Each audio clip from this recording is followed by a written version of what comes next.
আসসালামু আলাইকুম গাইজ, আপনারা সবাই কেমন আছেন? আশা করি ভালো আছেন।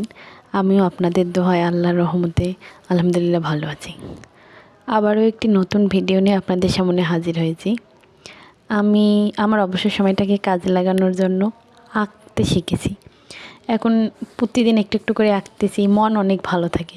আপনিও ট্রাই করতে পারেন। অবসর সময়ে আঁকলে মন ভালো থাকে, বই পড়লে মন ভালো থাকে।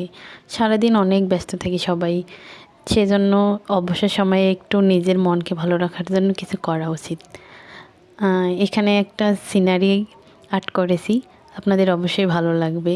কমেন্টে জানাবেন আর্টের ফাইনাল লুক দেখে কেমন হয়েছে। আর অবশ্যই আমার চ্যানেলটাকে লাইক অ্যান্ড সাবস্ক্রাইব করে দেবেন। ধন্যবাদ সবাইকে। দেখা হবে পরের কোনো ভিডিওতে।